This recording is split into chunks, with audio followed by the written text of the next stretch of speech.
ओम श्री परमात्मा नमः। मैं प्रोफेसर हरिहृदय अवस्थी अपने परम पूज्य गुरु जी वेद मूर्ति तपोनिष्ठ गीता उपनिषद पुराण और धर्मशास्त्र के विशेषज्ञ के साथ में आप सभी का Awasthi Ayurveda anatomy yoga and spirituality channel पर हार्दिक स्वागत करता हूं। हम लोग गीता के 16वें अध्याय में हैं देवासुर संपदा, जिसके 17 और 18वें श्लोक की गुरु जी सरल शब्दों में व्याख्या करेंगे, जिससे हम लोग का हृदयंगम हो सके। तो हम लोग चलते हैं गुरु जी की।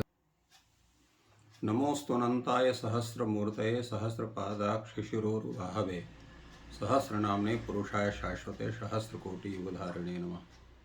कृष्णाय वासुदेवाय हरे परमात्मने प्रणतक्लेशनाशाय गोविंदाय नमो नमः। इस चैनल से संबद्ध सभी विद्वद्गण, जिज्ञासु छात्रवृंद, हृदय सज्जन वृंद एवं इस चैनल के संस्थापक तथा प्रबंधक आचार्य हरिहृदय अवस्थी जी, आप सभी का इस गीता ज्ञान यज्ञ में स्वागत है। आज हम लोग पुनः आश्रित संपत्ति से युक्त व्यक्तियों के स्वभाव, जो उस रजोगुण और तमोगुण के कारण उन्हें प्राप्त है, तो वो क्या करते हैं, क्या उनकी स्थिति बनती है, व्यवहार का स्वरूप क्या होता है, इस पर चर्चा करते हैं। यहाँ भगवान कहते हैं, आत्मसंभाविता स्तब्धा धन मान मदान्विता यजन्ते नाम यज्ञस्ते तम्भेना विधि पूर्वकम। सबसे पहले ये लक्षण जानना जरूरी है। बड़ा सरल सा लक्षण है कि ये व्यक्ति आश्रित संपत्ति से युक्त है या दैवी संपत्ति से युक्त है। तो प्रथम साक्षात्कार में ही आप जान सकते हैं। अगर उसके वार्ता से, व्यवहार से दुरभिमान झलकता है तो जान लीजिए कि यह आश्रित संपत्ति से युक्त व्यक्ति है। और यदि उससे वार्ता व्यवहार में सरलता और नम्रता झलकती है तो ये जानिए कि यह व्यक्ति दैवी संपत्ति से युक्त है। अब वो औसतन कम और ज्यादा हो सकता है, एक अलग बात है। इसलिए भगवान ने कहा, यहां पहला स्वरूप बताया, आत्मसंभाविता। ऐसे व्यक्ति जो है वो आत्मसंभावित होते हैं, अपने आप को सर्वथा श्रेष्ठ मानते हैं, दुरभिमान होता है उनको। और स्तब्धा, अत्यंत जो है वो स्व में, अपने ही स्वरूप में इस तरह से स्थित रहते हैं कि अपने अतिरिक्त किसी को भी अपने से बड़ा नहीं मानते हैं। दूसरा उन्होंने कहा, तीसरा शब्द आया, धन मान मदान्विता। धन और मान, मान का तात्पर्य होगा कि जो अनेक प्रकार के उनके ऐश्वर्य हैं या पद है, प्रतिष्ठा है, इन दोनों का जो मद है, तो उस मद से ये मत वाले रहते हैं। तो धन मान मदान्विता। अब प्रश्न ये होता है कि ऐसे व्यक्ति क्या धार्मिक कार्य भी करते हैं? भगवान ने कहा करते हैं। यजन्ते, वो यज्ञ कर्म करते हैं, किंतु कैसे?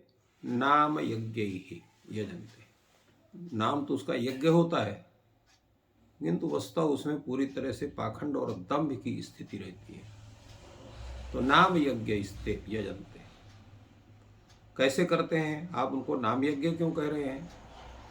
कहा, दंभेन नाम यज्ञ स्ते यजन्ते। दंभ पूर्वक, दिखावा अधिक करते हैं। भक्ति भाव कुछ नहीं होता है। भक्ति भाव पूर्वक करना एक अलग बात होती है। और लोग देखें कि हम इतने बड़े धार्मिक ऐसा बतलाने के लिए उसके नाम पर और चंदा वसूल कर लेंगे लोगों से और उस यज्ञ को दिखाएंगे, बड़े बड़े पदाधिकारियों को बुला करके उसका उद्घाटन करा देंगे, आदि आदि। तो दंभेन, तो तो कहे ठीक है, दंभ से करें, नाम मात्र करें, परंतु विधि पूर्वक तो करते हैं, अच्छे विद्वान ब्राह्मणों को बुला के करते होंगे यज्ञ पूर्वक। का वो भी नहीं है, अविधि पूर्वकम। उनको विधि उतनी ही चाहिए जितने में उनका सही ढंग से प्रदर्शन हो सके, बाकी वैदिक विधि से उनको कोई मतलब नहीं है। आप लोगों ने प्राय देखा होगा विवाह आदि संस्कारों में, जब कोई श्रेष्ठ भी अगर पंडित है, विद्वान है, कोई सही ढंग से उस व्यक्ति विशेष का, कन्या विशेष का विवाह कराना चाहता है कि अच्छे ढंग से विधि पूर्वक इनका विवाह संपन्न हो, जिससे इनका जीवन सुंदर रहे, पवित्र रहे, सुखपूर्वक रहे। परंतु उसमें बहुत से लोग आते हैं और कहते हैं पंडित जी जल्दी जल्दी कराइए, समय नहीं है, या आप बड़े सूक्ष्म ढंग से कराइए, जितने जल्दी हो सकता उतने जल्दी करा दीजिए। इसका तात्पर्य क्या है? क्योंकि उनकी विवाह विधि पर आस्था नहीं है। बारात कितने देर में विवाह स्थल पर पहुंचती है, कितना नृत्य आदि प्रदर्शन कार्य होता है, उस समय की कोई कीमत नहीं है। उसके पश्चात और भी जो ऑर्केस्ट्रा आदि होंगे, जयमाला आदि का जैसे कार्यक्रम संप्रति होता है, चाहे वो पूरी रात्रि व्यतीत हो जाए उसी में, उस पर उनका ध्यान नहीं होता है। किंतु जिस समय संस्कार प्रारंभ होता है उसी समय सबको समय की बचत प्रतीत होती है, और वो पंडित को भी इस रूप में उसको प्रताड़ित करते हैं वचनों से। और जो रही सही कसर है तो वो जो चित्र लेने वाले हैं, वीडियो रिकॉर्डिंग करने वाले हैं, वो कर देते हैं।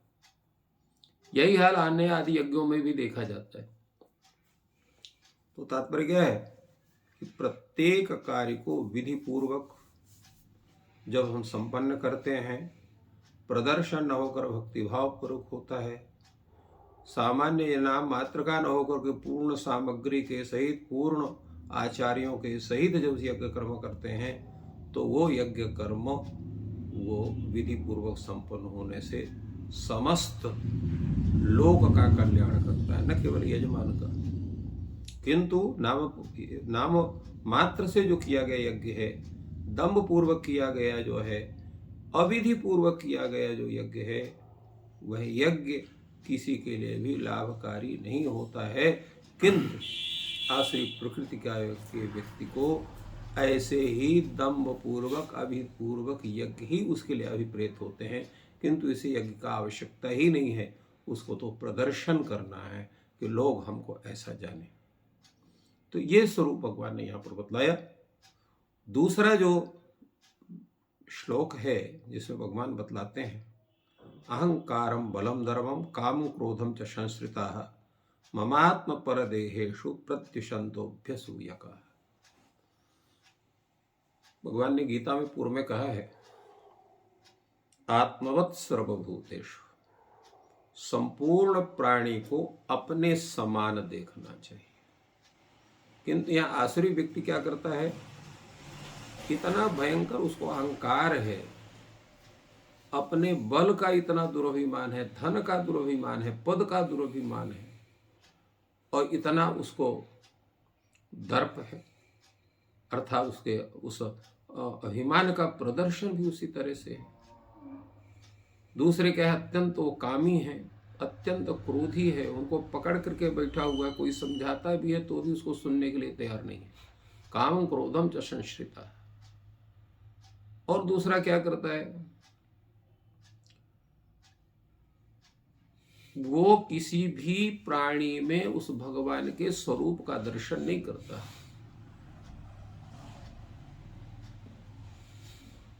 आत्म पर देहेषु माम प्रद्युषंत।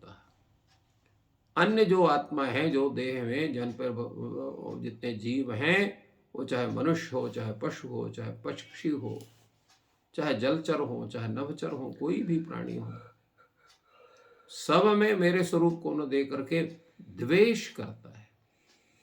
दूसरों के शरीर में सुप्त दूसरे अंतर्यामी से द्वेष करता है। कहीं कोई भगवान वगैरह नहीं है। उनसे द्वेष करता है, उनकी निंदा करता है, उनको प्रताड़ित करता है, यह स्वरूप होता है उसका। यहाँ पर जो आसुर स्वभाव का जो अभ्यंतर स्वरूप है उसकी यहाँ पर भगवान ने चर्चा की है कि अहंकार का लंबन करके हम ही ईश्वर है, ईश्वरो हम भोगी सिद्धो हम बलवान सुखी इत्याकारक उसको प्रतीति होती है अहंकार का स्वरूप। और बल का आश्रय करके सभी को धमकाना, सबको पीड़ित करना, ये बल उसके बल का काम है। और दर्प के कारण जो है वो बहुत बड़े बड़े जो है अपने बल का, धन का, पद का बखान करना, ये दर्प का स्वरूप है।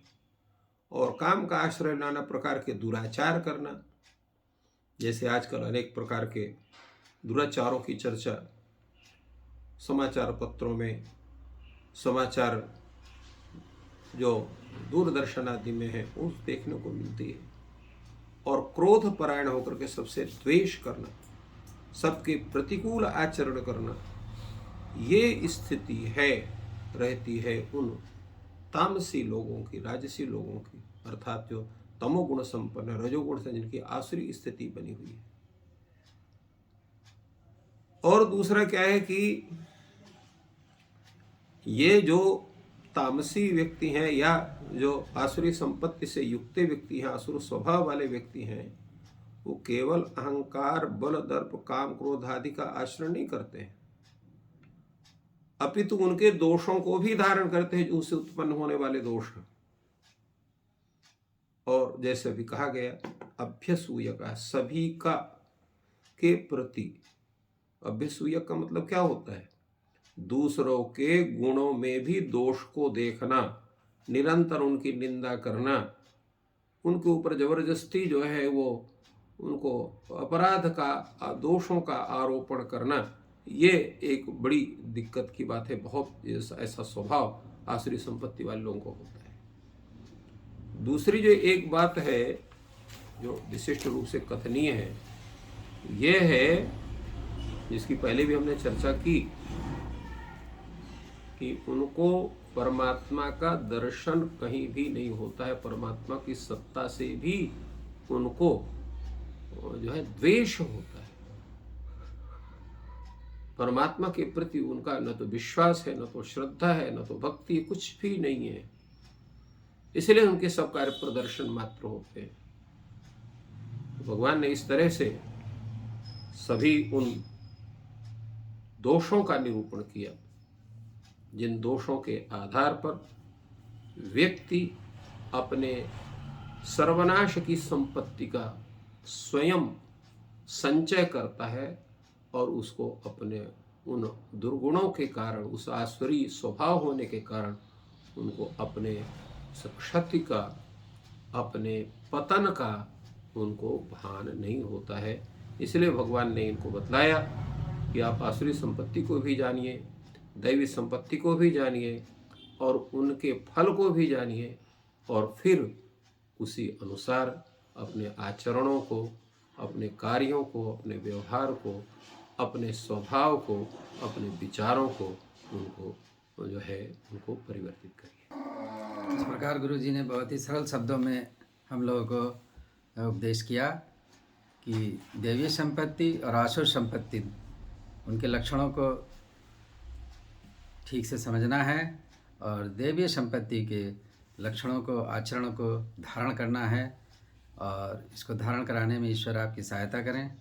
आपका दिन शुभ हो। धन्यवाद।